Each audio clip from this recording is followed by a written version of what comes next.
wabarakatuh. Saya Nur Asriana Sulistianingrum, CGP Angkatan 9 dari Kabupaten Ponorogo, Jawa Timur. Hari ini saya akan melaksanakan tugas modul 3.1. Saya sudah berada bersama Kepala Sekolah SDN 2 Plosojenar, yaitu Bapak Atot Samboro. Beliau adalah Kepala Sekolah SDN 2 Plosojenar. Assalamualaikum Bapak Atot. Waalaikumsalam warahmatullahi wabarakatuh. Bagaimana kabarnya Bapak hari ini? Alhamdulillah, luar biasa, semangat pagi ini. Luar biasa. Sehat nih Bapak? Alhamdulillah, masih diberi kesehatan sehingga bisa bertugas pada kesempatan hari ini. Luar biasa. Bapak, untuk kali ini saya mohon izin untuk wawancara atau ada beberapa pertanyaan yang akan saya berikan kepada panjenengan untuk menggali ilmu dari panjenengan terkait dilema etika Bapak. Iya. Baik, langsung saja ya Bapak untuk mempersingkat waktu untuk pertanyaan yang pertama.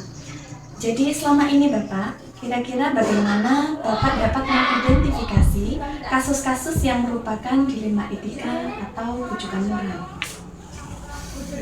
Terima kasih atas pertanyaannya. Untuk kasus etika moral, dilema etika dan seterusnya itu langkah yang saya atau mungkin yang saya lakukan adalah dengan selalu berkomunikasi dengan Bapak Ibu guru, wali kelas dari kelas 1 kelas sampai dengan kelas 6, karena dalam satu minggu kita ada satu pekan adalah untuk koordinasi kelas, termasuk juga untuk menyaring terkait dengan masalah-masalah yang timbul di kelasnya masing-masing. Maka dari itu kita bisa tahu masalah yang timbul termasuk dengan dilema etika dan etika dan seterusnya itu, sehingga nanti bisa kita selesaikan di awal, sehingga dalam kegiatan IHT atau kegiatan koordinasi kita setiap minggu, jadi kita bisa menggali informasi dari setiap Bapak Ibu guru terkait dengan perkembangan, progres, termasuk juga masalah yang timbul di kelasnya masing-masing, seperti itu. Berarti di sini komunikasi begitu penting ya Bapak? Ya, komunikasi secara timbal balik seperti itu. Untuk pertanyaan berikutnya, selama ini yang sudah dilakukan berarti ya Bapak, bagaimana Bapak menjalankan pengambilan keputusan di sekolah Anda, terutama untuk kasus-kasus di mana ada dua kepentingan yang sama-sama benar atau sama-sama mengandung nilai kebajikan?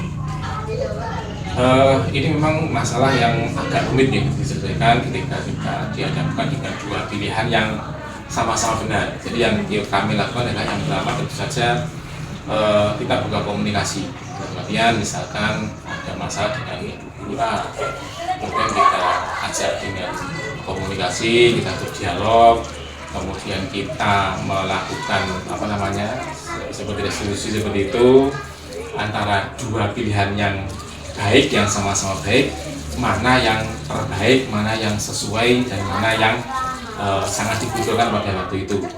Jadi tidak dipungkiri memang sebagai guru itu sering kita menghadapi yang namanya dilema etika ketika ada dua pilihan yang sama-sama baik, mana yang harus dipilih. Maka dari itu kita buka komunikasi, kita buka dialog yang lebih intens dalam artian untuk mencari solusi yang terbaik dari yang menerima masalah sendiri, kemudian dapat masukan dari pihak luar, sehingga nanti keputusan yang diambil lebih mantap, lebih sesuai dengan yang ada di lapangan seperti itu. Baik Bapak. Kemudian kira-kira langkah-langkah atau prosedur seperti apa yang biasanya sudah panjenengan terapkan selama ini? Ketika ada masalah seperti ini? Iya benar.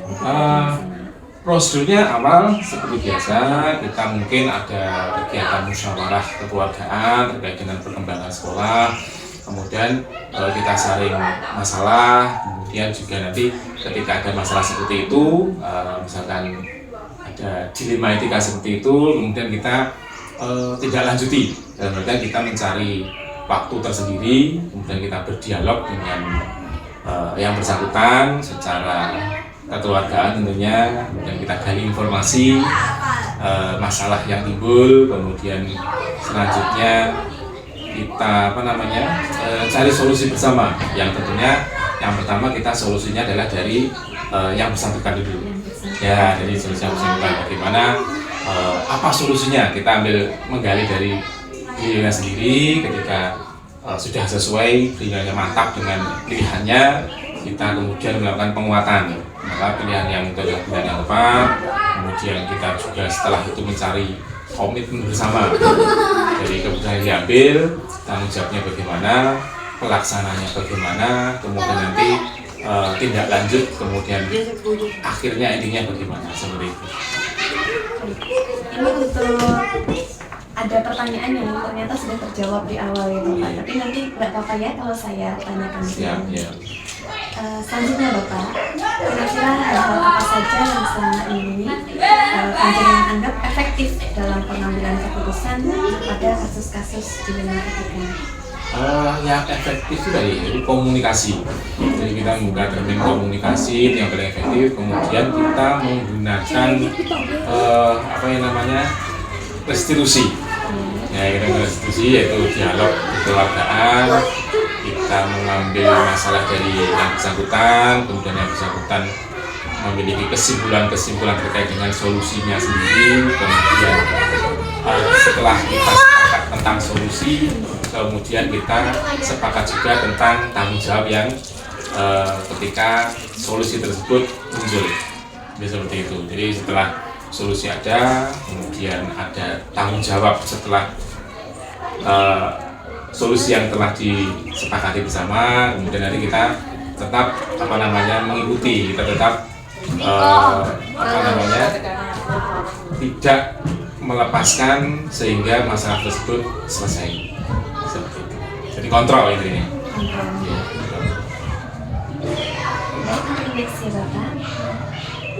Kira-kira hal-hal apa saja yang selama ini merupakan tantangan dalam mengambil keputusan pada kasus-kasus dilema etika?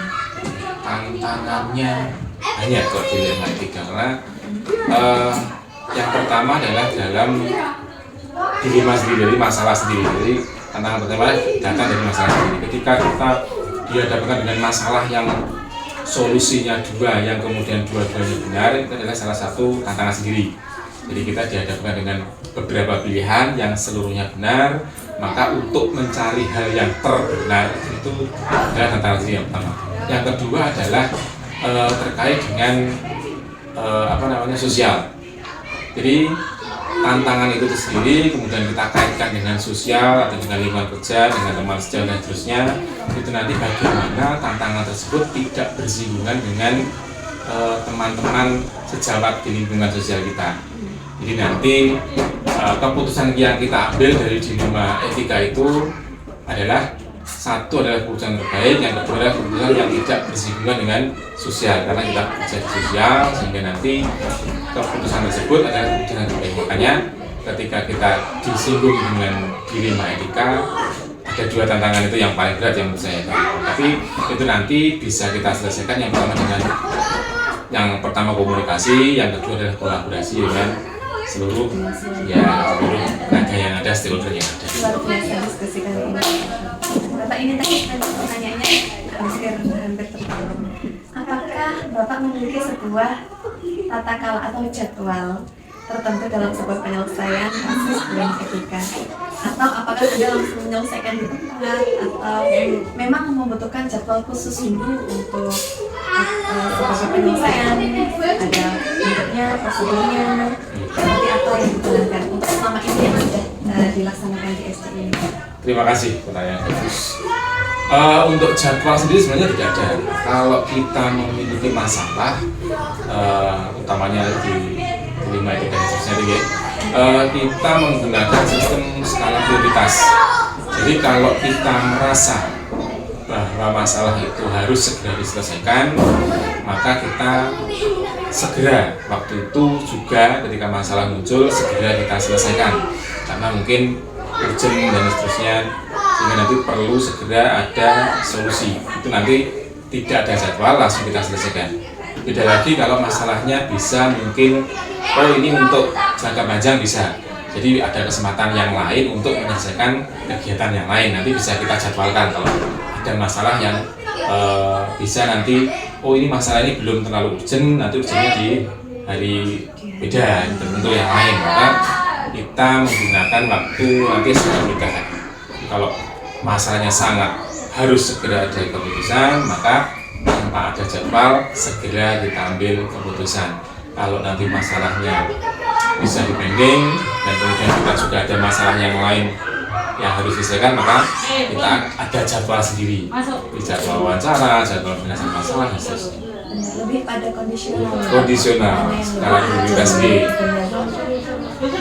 Adakah seseorang atau mungkin faktor-faktor apa yang selama ini mempermudah atau membantu panjenengan dalam mengambil keputusan dalam kasus-kasus di lingkungan? Kalau seseorang tidak ada ya. Kalau kita intinya adalah semua orang, jadi bukan seseorang, karena kita bukan superman ya, kita bisa adalah super tim. Jadi kalau kita sering mendengar hal itu, kita laksanakan di sini. Jadi ketika ada masalah yang itu berkaitan dengan lembaga, berkaitan dengan umum, maka kita selesaikan secara umum. Kalau beda lagi, misalkan masalah itu menyangkut pribadi. Nah ini beda lagi. Kalau menyangkut pribadi, maka kita tidak layak atau kita tidak pas ketika membicarakan di depan umum. Jadi kalau ada masalah pribadi, maka untuk sharingnya, maka kita ikut pribadi dulu. Nah setelah mungkin ada solusi, maka kita sampaikan kepada yang bermasalah. Masalah ini bisa kita selesaikan atau tidak. Kalau tidak, berarti cukup dengan pribadi selesai. Kalau perlu dibuktikan, berarti kita tetap masalah itu kita buktikan.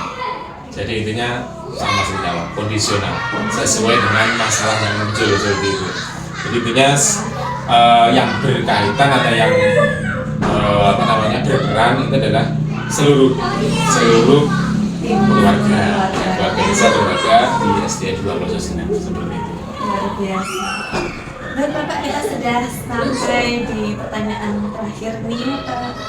Dari semua hal yang telah disampaikan, pembelajaran apa yang dapat panjenengan petik dari pengalaman Anda mengambil keputusan dalam kasus dilema etika? Kalau kita bicara tentang pelajaran, jadi banyak pelajaran yang kita ambil. Yang pertama adalah kita lebih banyak mengetahui masalah-masalah dari berbagai sumber. Mungkin dari kelas 1, kelas 2 sampai kelas 6 itu berbeda masalahnya, atau mungkin dari wali murid A, wali murid B yang mungkin bermasalah dengan anaknya itu juga berbeda-beda. Jadi pengalaman yang pertama adalah kita dihadapkan dengan masalah yang berbeda-beda, sehingga nanti ada muncul pengalaman kedua, yaitu cara penyelesaian masalah juga berbeda-beda. Jadi kita tidak bisa menyelesaikan masalah A dengan solusi B, atau mungkin masalah baru kita selesaikan dengan masalah lama, itu mungkin tidak mungkin. Maka pengalaman itu berjalan.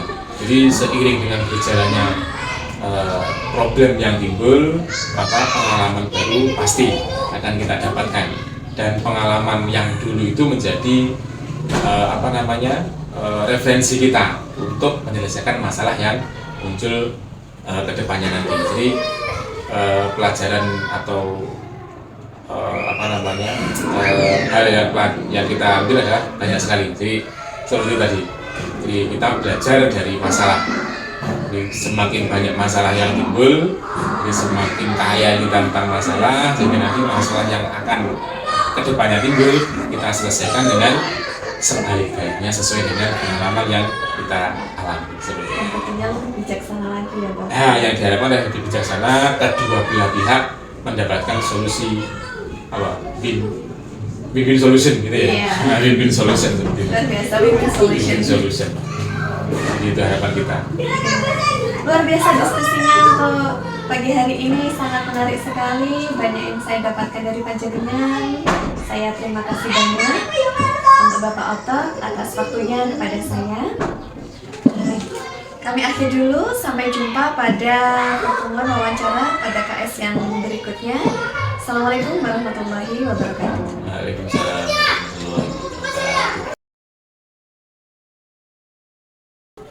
Assalamualaikum warahmatullahi wabarakatuh.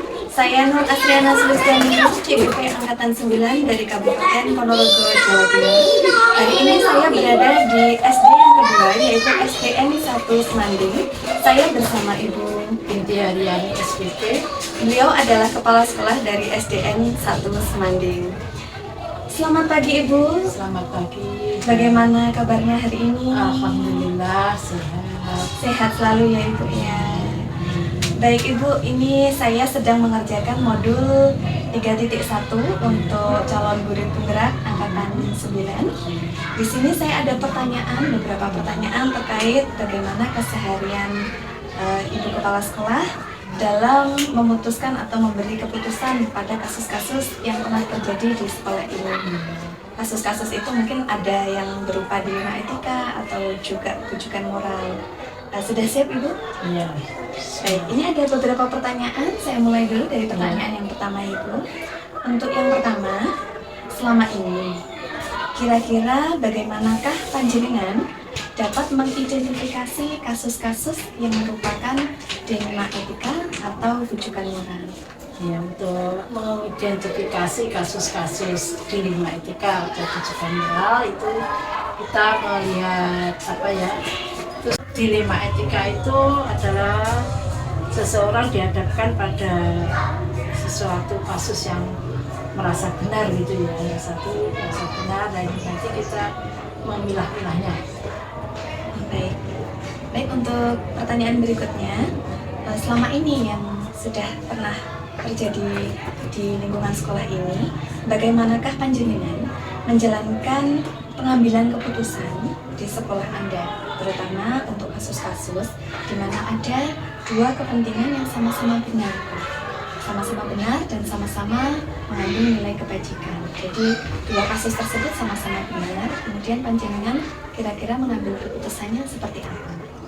Untuk kasus-kasus seperti itu biasanya saya mencari dulu permasalahannya. Akar permasalahan itu bisa juga mengumpulkan fakta-fakta dari teman atau dari teman guru, itu permasalahannya apa. Kalau sudah nanti sudah terkumpul, baru nanti kita cari solusinya untuk memutuskan sesuatu itu dari fakta-fakta yang sudah ada. Karena kita tahu bahwa untuk memutuskan sesuatu itu sangat sulit, kita harus ada alasannya, harus ada argumentasi yang tepat gitu. Karena kita ya sama-sama dalam satu tim Ya, memang kerja tim berarti yang paling utama satu ya tim. Bu. Baik, menarik sekali Ibu. Untuk langkah-langkah atau prosedur yang biasanya panjenengan sudah terapkan itu seperti apa yang sudah panjenengan lakukan selama ini? Kalau langkahnya ya itu tadi Mbak, saya biasanya mencari permasalahannya itu, mencari kasusnya itu untuk memecahkan itu dari teman, ya ditelusuri, bisa bertanya dengan teman, mungkin bisa lewat ya kita wawancara langsung dengan GPS-nya itu yang bersangkutan. Ya, memang penting ya itu, terus baru nanti kita mencari untuk menentukan solusinya bagaimana yang terbaik untuk keduanya atau untuk kita bersama gitu. Iya, tentunya untuk mendapatkan solusi yang paling tepat ya Bu ya. Benar. Ibu, hal-hal apa saja selama ini yang panjenengan anggap paling efektif dalam pengambilan keputusan pada kasus-kasus dilema etika? Hal apa yang paling tepat? Yang paling tepat ya biasanya Mbak ya? Apakah melalui rasa peduli? Ya, kita mendekati YPS itu yang bersangkutan, bisa dengan secara kekeluargaan, terus bertanya-tanya. Jadi kita tidak langsung memutuskan keputusan itu, tidak. Biasanya yang melalui, karena kita di sini kan satu keluarga, jadi bisa berhubungan itu dengan cara bagaimana ya, cara kekeluargaan gitu. Jadi bisa dirangkul apanya itu biasanya gitu. Jadi merangkul satu sama lain terlebih dahulu untuk dapat yang terbaik yang biasanya kita salah gitu. Baik Ibu, untuk pertanyaan yang selanjutnya, apa saja yang selama ini merupakan tantangan dalam pengambilan keputusan kasus-kasus tersebut? Nah, tantangannya kalau kedua-duanya itu sama-sama benarnya, nah kita kadang-kadang memutusnya sangat sulit karena apa ya Mbak ya? Karena kalau kita memutuskan berpihak ke yang misalnya yang A, dan nanti yang B bagaimana? Nah ini suatu tantangan. Nah untuk memutuskannya itu ya perlu apa ya langkah-langkahnya sangat panjang, tidak seketika kita langsung memutuskan keputusan itu tidak. Perlu banyak sekali. Ya apa ya langkah-langkah yang harus diambil itu prinsip-prinsip di dalam mengambil keputusan itu harus kita terapkan. Luar biasa. Tidak ada prinsip-prinsipnya ya Bu, untuk pengambilan keputusan itu sendiri. Baik Ibu, untuk next question, apakah Anda memiliki sebuah tata krama atau jadwal tertentu dalam penyelesaian kasus dilema etika, ataukah panjenengan langsung menyelesaikan di tempat atau memilih sebuah jadwal khusus berupa bentuk atau prosedur sebelum dijalankan? Biasanya seperti apa Ibu? Kalau jadwal itu tergantung dari kasusnya. Nah kasusnya itu yang bagaimana, kalau kasusnya bisa diatasi seketika misalnya saat ringan ya itu kita nggak usah menentukan jadwal, tapi kalau memang itu perlu kasusnya itu kita maaf misalnya agak berat itu kita ya perlu ada jadwal mungkin untuk mendapatkan apa ya mendapatkan keterangan-keterangan yang lebih valid gitu.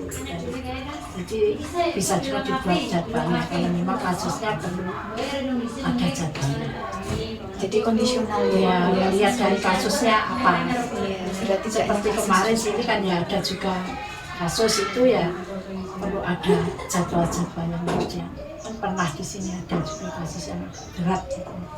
sehingga perlu. Iya. Sampai berapa lama Ibu untuk penyelesaian kasus yang Kemarin kira-kira itu agak berat? agak berat itu sampai 3 bulan lebih.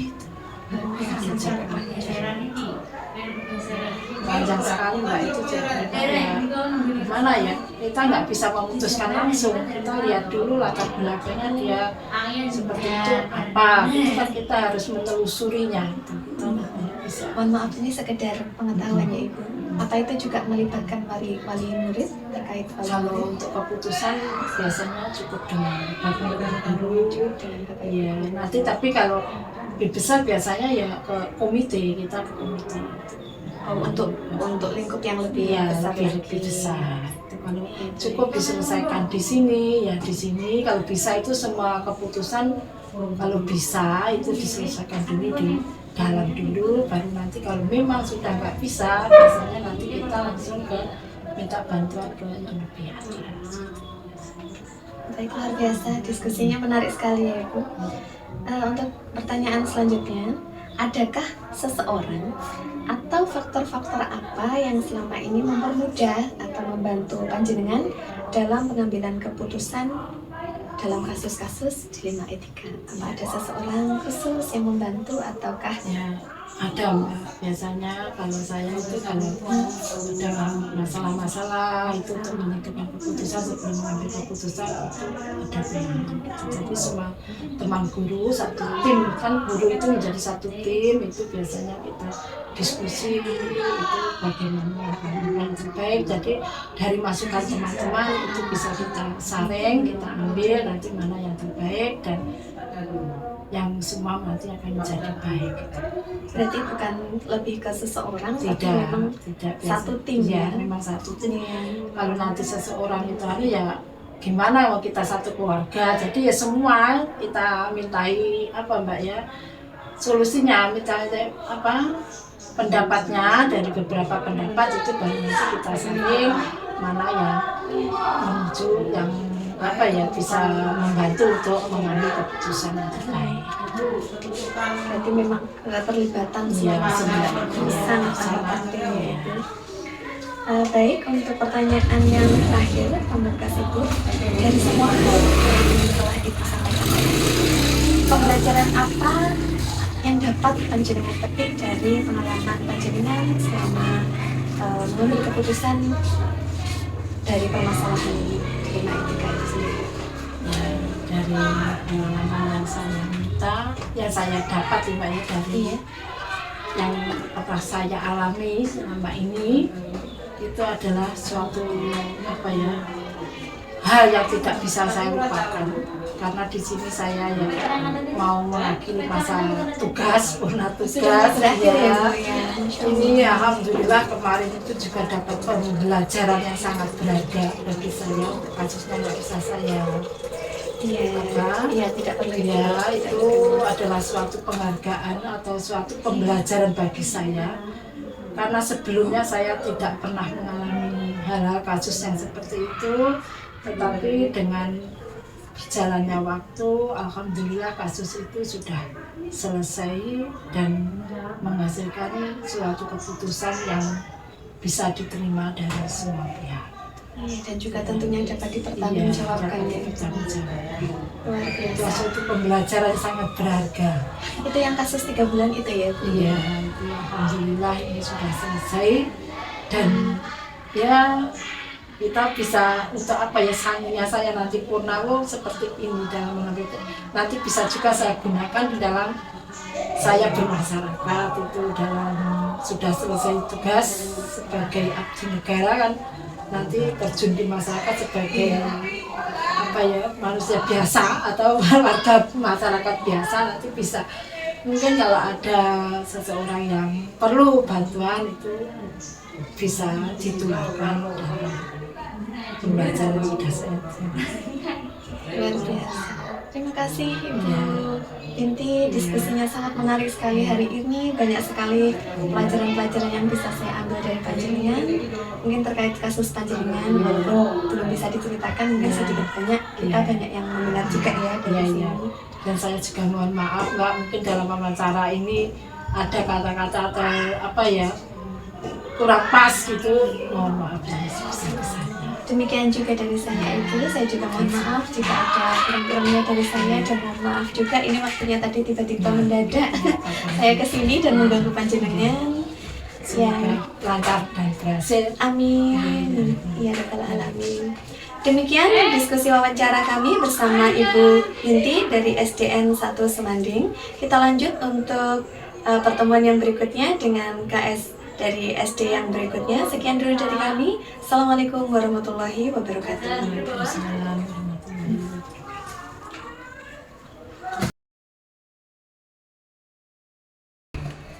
Assalamualaikum warahmatullahi wabarakatuh. Saya Nur Asriana Semestadium, CGP Angkatan 9 dari Kabupaten Ponorogo, Jawa Timur.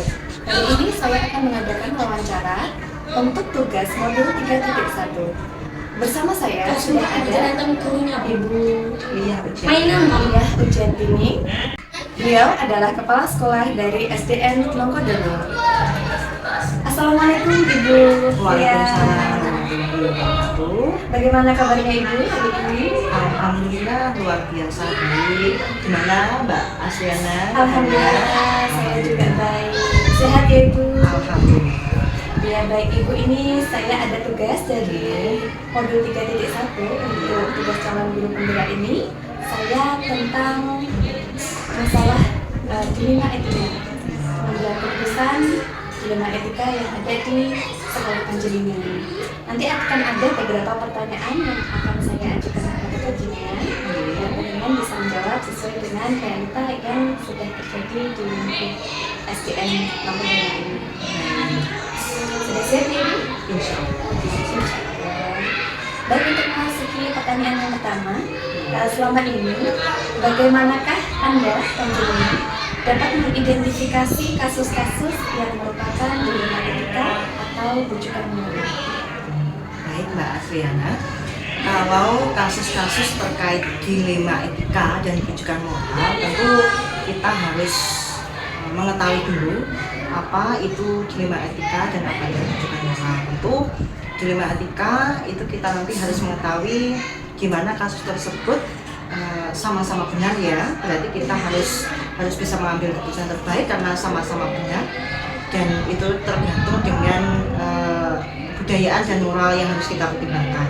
Kalau mungkin dibujukan moralnya itu lebih mudah karena lebih ke benar dan salah seperti itu. Jadi yang lebih sulit kalau sudah yang saya alami itu adalah di dilema etika. Dilema etika lebih sulit ya.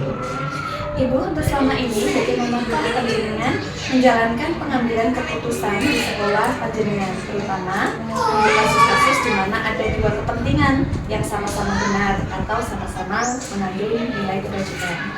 Baik, kalau kasus-kasus yang terjadi di sekolah saya, misalkan tentang dilema etika, itu tentu kami harus mengidentifikasi dulu ya. Jadi permasalahannya seperti apa.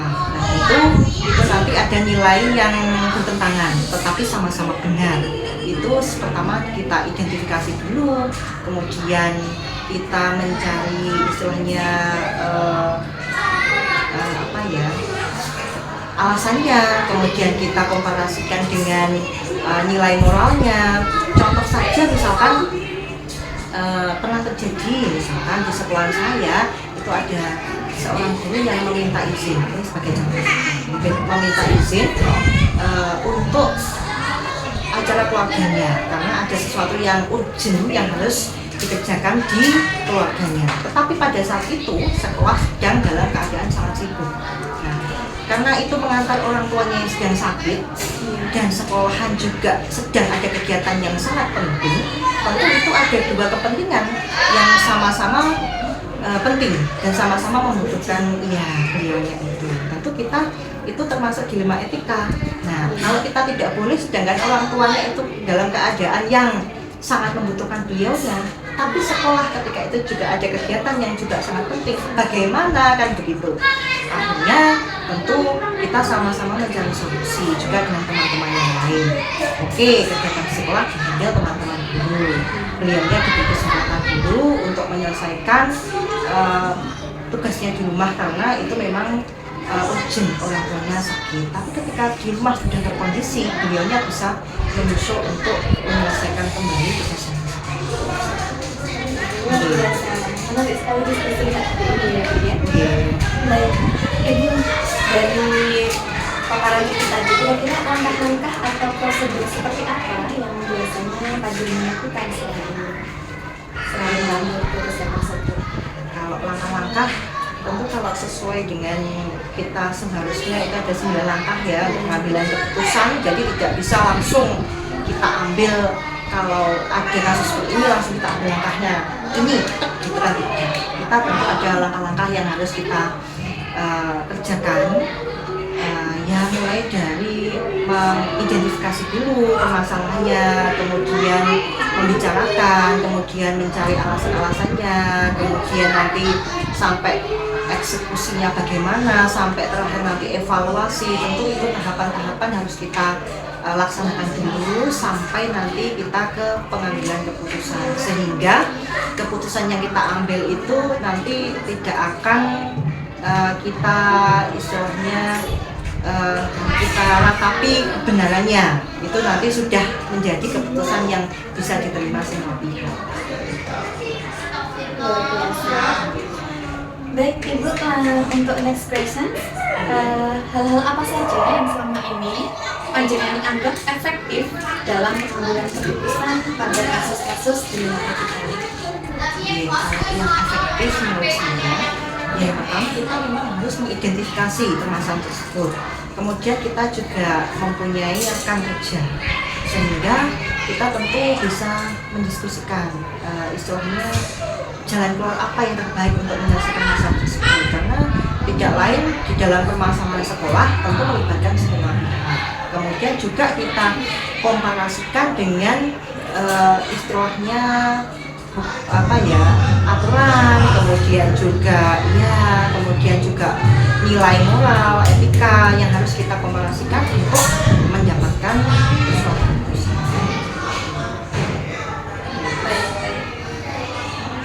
Ibu, hal-hal apa saja selama ini yang merupakan tantangan ketika panjenengan mengambil keputusan pada kasus-kasus dilema etika tersebut? Kalau tantangan tentu karena hubungannya dengan teman, dengan perasaan orang lain, tentu kita harus mempertimbangkan dengan baik norma-norma etika yang kita terapkan di situ. Jadi kita harus betul-betul bisa menyesuaikan sehingga nanti kita tidak salah dalam menentukan keputusan. Tantangannya adalah tantangannya adalah ya istilahnya menentukan, jadi nanti mengimplementasikan nilai moral dan etika pada yang bersangkutan ketika mendapatkan kasus tersebut. Ya. Baik, untuk pertanyaan berikutnya, apakah Anda memiliki sebuah tata cara atau jadwal tertentu dalam sebuah penyelesaian kasus dilema etika? Apakah Anda langsung menyelesaikan di tempat atau ada jadwal khusus untuk menyelesaikan seperti berbentuk prosedur atau seperti apa yang biasanya Anda jalankan di sana? Oke. Kalau untuk sebelumnya kita preventif dulu ya. Kalau saya itu setiap 1 minggu sekali kita itu selalu ada sharing. Jadi ada jadwal sharing itu untuk istilahnya untuk jaga-jaga, jangan sampai kita terjadi kasus-kasus. Nah itu dulu, preventif dulu. Setiap 1 minggu sekali kita pasti ada sharing terkait kegiatan kita, terkait misi dan semuanya. Nah jika ada kasus itu nanti akan kita bahas dengan ada itu tadi langkah-langkah. Jadi tidak langsung misalkan ada kasus langsung kita putuskan, itu tidak. Pasti kayak kita cari dulu, mengidentifikasi dulu, kemudian kita lakukan musyawarah mungkin terbatas dulu, kemudian mungkin nanti kita bisa baru memutuskan untuk adanya suatu kasus. Sangat prosedural ya sekali. Baik, adakah seseorang nih atau faktor-faktor apa sih selama ini yang mempermudah atau membantu panjenengan dalam pengambilan keputusan dalam kasus-kasus dilema etika? Ada seseorang yang membantu atau pihak-pihak yang barangkali bisa melakukan dukungan dan permudahan? Baik, kalau pihak-pihak yang membantu, kalau itu intern sekolah dan itu masih bisa kita musyawarahkan dengan teman-teman, itu cukup dari keluarga sekolah saja. Tapi jika itu berkaitan dengan istilahnya aturan dan kemudian perlu saya berkomunikasi mungkin dengan pengawas, mungkin dengan KPKS, tentu beliau-beliau ini yang menjadi istilahnya saya narasumber saya untuk menyelesaikan permasalahan tersebut. Jadi keterlibatan dari K3S itu K3S dan pengawas itu ketika permasalahan itu sudah tidak bisa diselesaikan di intern itu tentu, karena di dalam organisasi itu kan juga ada istilahnya di atasnya mungkin yang bisa menjadi narasumber atau bisa memberikan keputusan yang lebih baik. Tentu kita harus berkolaborasi. penting sekali ya ternyata kolaborasi. Ya, untuk pertanyaan yang terakhir ini ya Ibu, dari semua hal yang telah Panjenengan sampaikan ini tadi, pembelajaran apa yang dapat Anda petik dari pengalaman Anda mengambil keputusan dilema etika itu?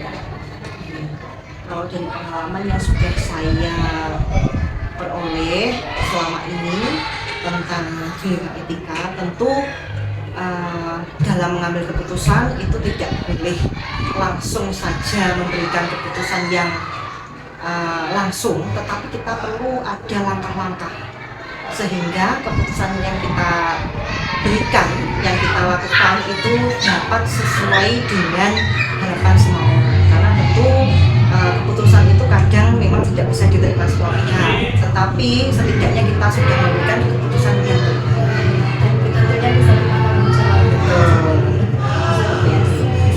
Terima kasih Maria untuk diskusi hari ini. Terima kasih. Sangat menarik sekali. Dari sini saya mengetahui bahwa keadaan di SD N Mas Negeri Nomono ini ternyata dalam pengambilan keputusan itu melalui langkah-langkah dan prosedur-prosedur dan juga menanamkan prinsip-prinsip dalam pengambilan keputusan dari kasus-kasus dilema etika dan juga